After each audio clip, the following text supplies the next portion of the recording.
first question, could you please recommend a living enlightened master who is in either Vancouver area, British Columbia, Canada, North America, who is accepting students to learn the deeper aspects of meditation? Thank you.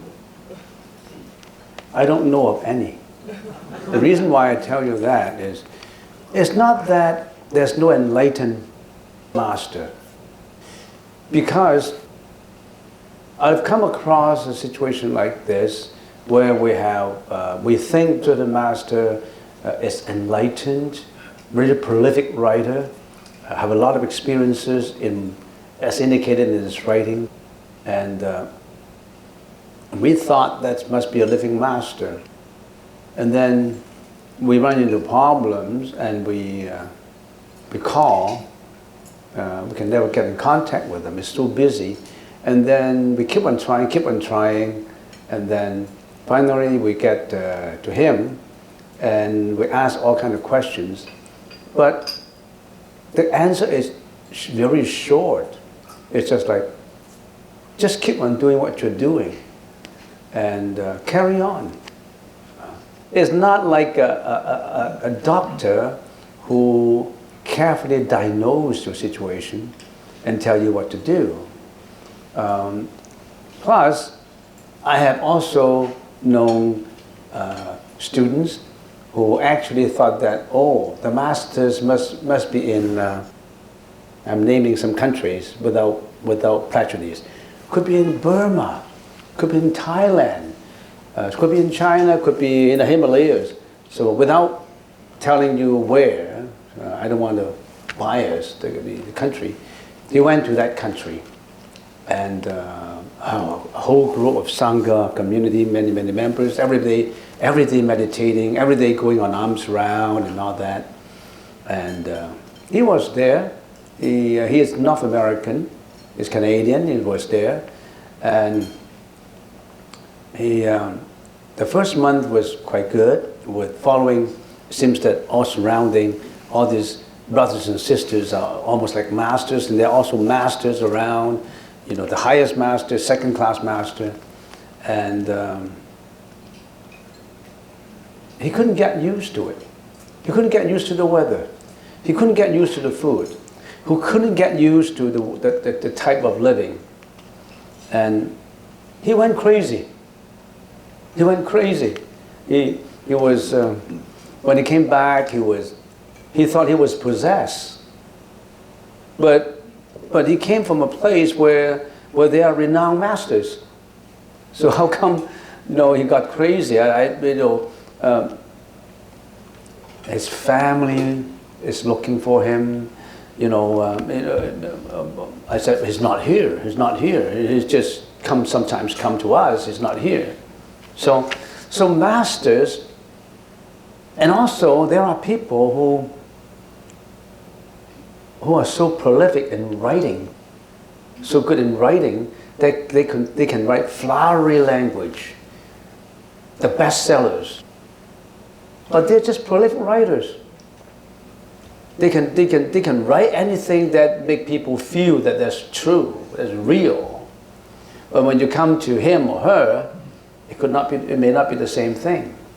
And also some masters will claim themselves to be enlightened, awakened.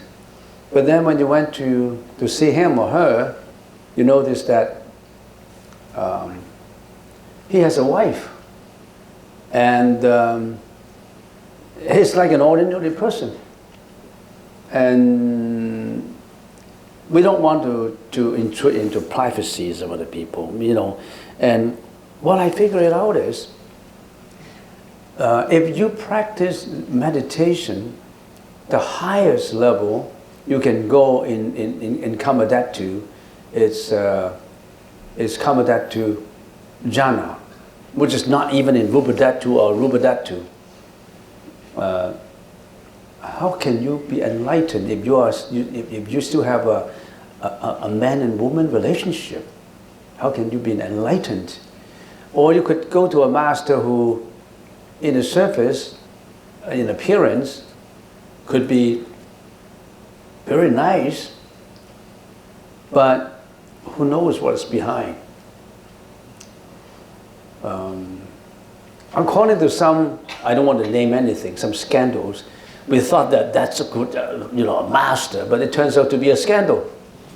So how can I would be foolhardy to introduce a master to you, because you can come back to me and say, hey, because of what you suggest, I got into this mess. I got into this master. So I'm sorry, I don't know. Be honest, carry what the Buddha talked about in sutras, and something simple, something you can follow, something that you know is righteousness. For example, how can anyone claim to be a good meditation master if he or she didn't even follow the Buddha's precepts? You're still involved with lying, killing, sexual misconduct. If you're still a meat eater, you are eating meat every day, alive. You kill fish. Easter coming up, turkey's good taste. That kind of thing. And how can that be a good master if they still involved in meat eating? Many factors that prevent one to introduce to anybody a master. I know of a master who passed away already, Sakyamuni Buddha. He passed away, unfortunately, but all his writings are there. So we always think that the flowers in front of other houses are more beautiful. Your own house, it does not contain the best flowers. That's why you're shopping around for good flowers. You always think that the other wife is better than yours, because you never get to know the details of the other wives. You only know the details of your own wife. The other husband is more responsible, is more lovely, but you don't know the bad habits of the other husband. And the other mountain is more green. The greener pasture is not here, it's there. But don't you know that value what you have, appreciate what you got? That's a philosophy in there. Talking about appreciate what you have, I was talking about Dharma just now. Dharma is giving out. I just want to ask you a question, particularly for those who just come here a few times. When you're eating, I think what is in your mind, I can classify into many categories of thinking. One may be thinking, oh, it's good food, delicious. Oh, I can sit down and enjoy this food, and it's crispy. Egg rolls, spring rolls, crispy. Vegetables and everything, and it's good. Plus, it's complimentary. I don't have to pay for it. If I have to pay for it, look at the menu, I would say, how much? $18, $20, $30? We used to put, many years ago, 25 years ago, we used to put a donation box right there. For those who after food, they can drop in whatever money they have. And I know that there are some guys who drop in a penny. Well, the food is only worth a penny? They could have $35, $50, $100 in the wallet, and they drop in a penny. But when you ask them, it's good food. Because nobody knows how much you dropped in. Always appreciate what you've got.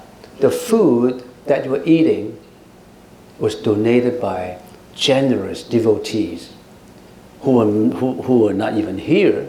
They just wanted to make sure that there's a meditation group in the temple who appreciate the Buddha's teaching, who knows how to meditate and get out of sufferings.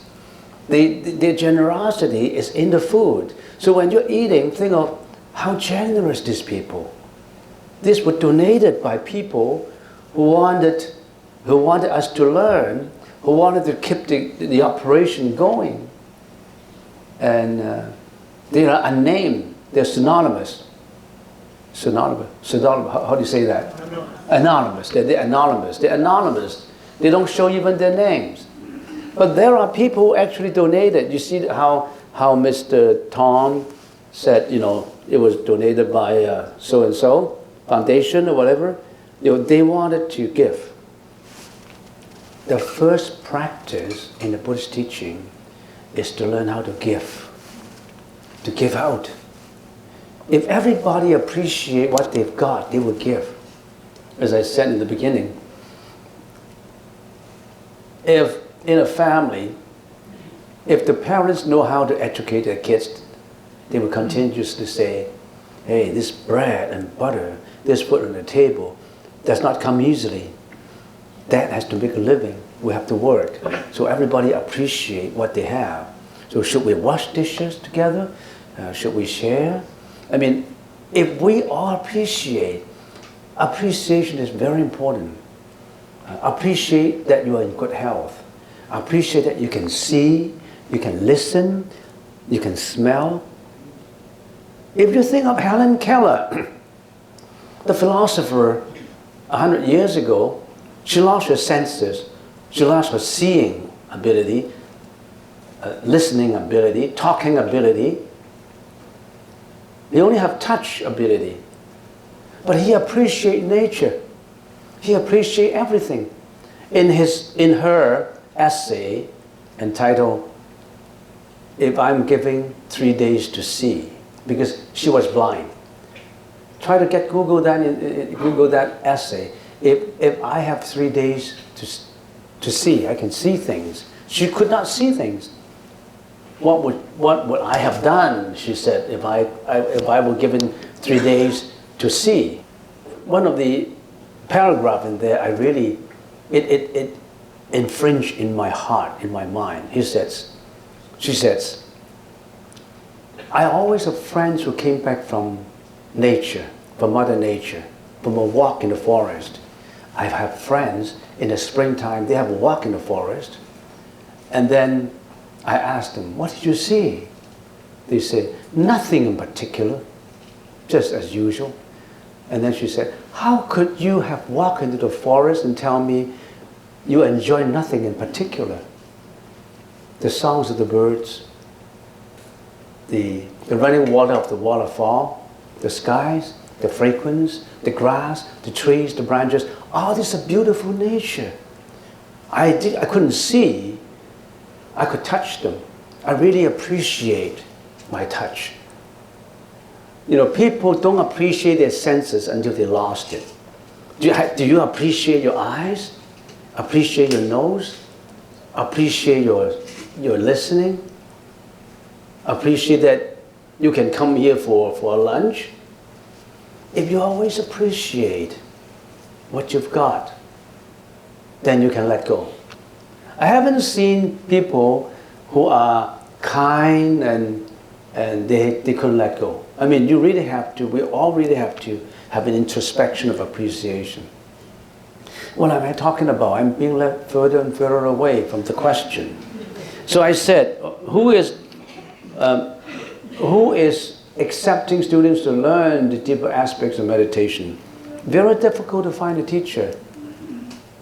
There are teachers around. I'm not excluding anything. There are teachers around, but is he suitable for you? Is the environment there suitable for you? Could you stand their habituation? Say, for example, they only eat 1 meal per day, for example, and they're in a cave. They have no electricity. They burn wood for fire. And there are mosquitoes around at night. There's no shampoo for you. There's no detergent for you. There's no hot water for you. Are you going to go there? We've been spoiled. You may not be used to it. Don't look at the other pasture. Try to cultivate your own pasture within the environments and the factors given. Don't try to cultivate other pasture that you don't even know of.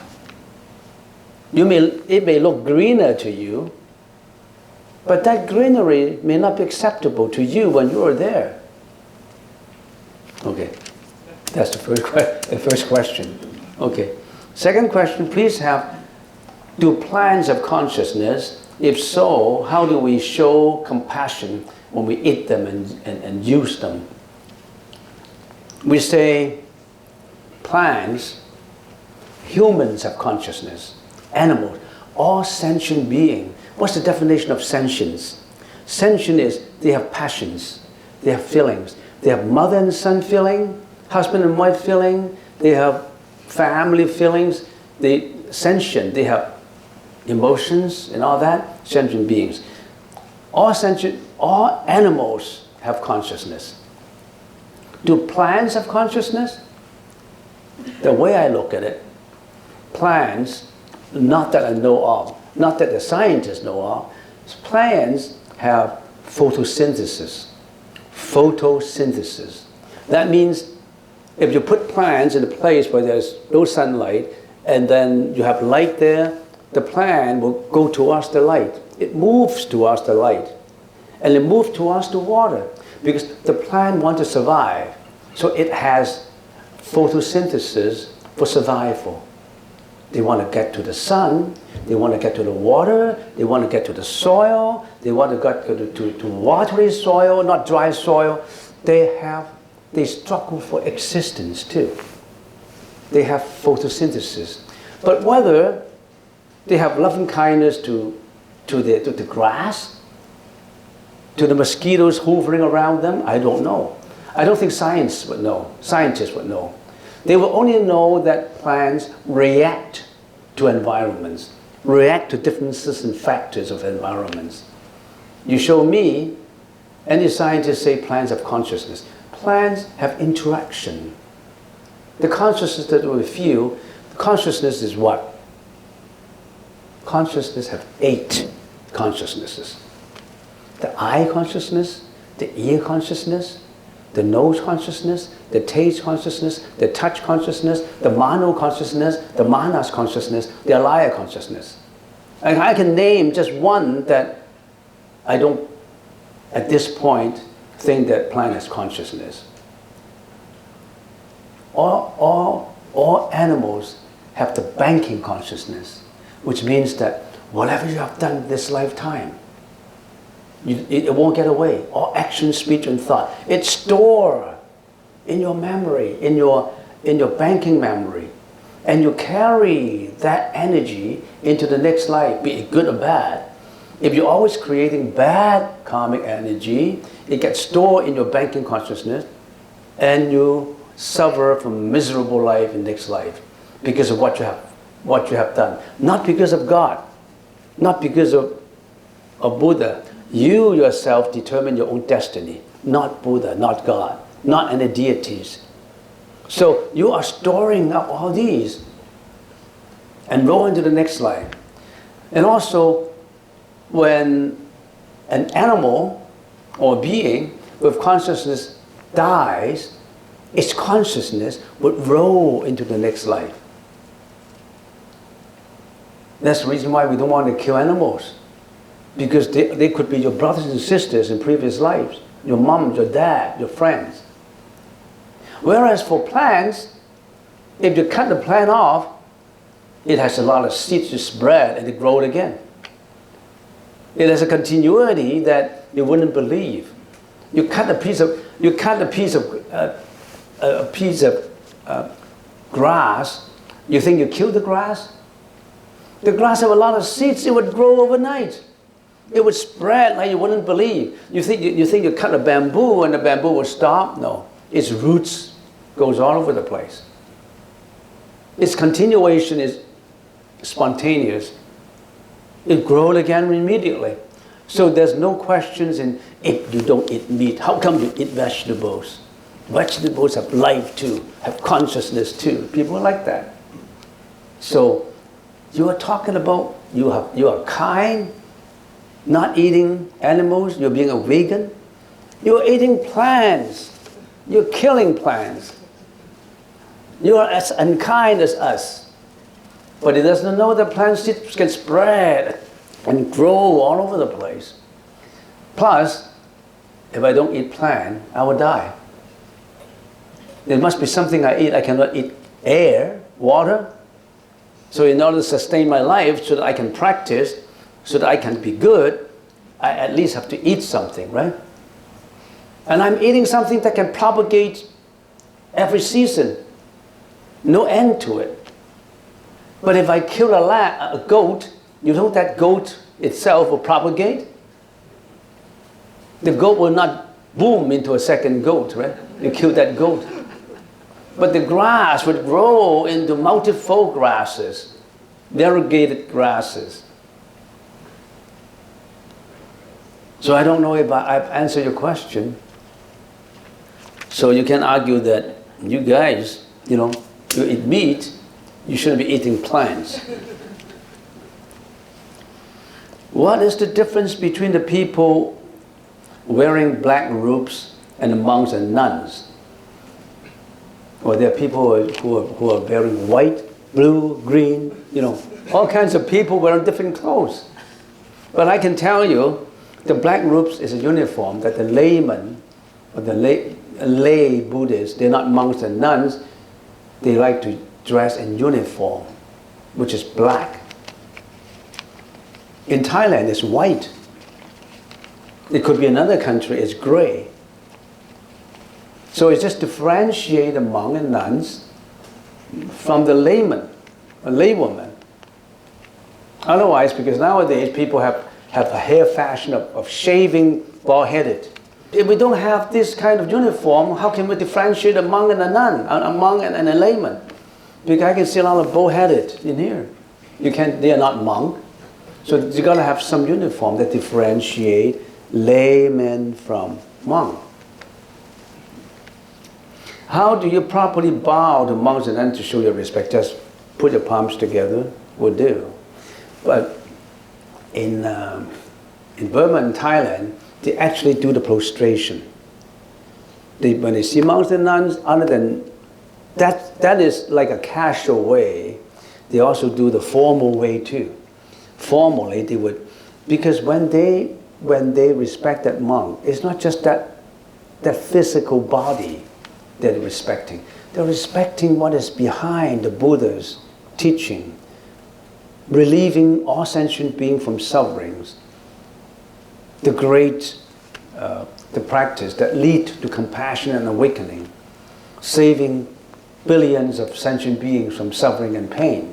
They respect that practice, that awakening, that compassion, not that physical body in front of them. Just put your palms together, and that's good enough in North America. In China and Burma, they actually do the prostration. When they prostrate, the reference is to the Buddha and to that monk who obeyed the Vinaya, who is working for perfection. So that's why we monks and nuns always say, we monks always in our mind say, how can we accept prostration if we're not practicing as monk? How can we accept alms if we're not practicing? So we always do the repentance ceremony. Am I deserve the food that I'm eating? Am I practicing? So if I'm not practicing, if I'm not following the Vinaya, if I always, still engage in attachment, I should not accept not only prostration, I should not accept even the alms food. I should cook my own food because I'm not qualified to eat it. They always think that way. This kind of idea could be new to North American people, but I know that there are a few North American people who became monks and nuns in Thailand. They were more fervent and faithful than even the locals there. They really walked the Buddha's way. I've seen that.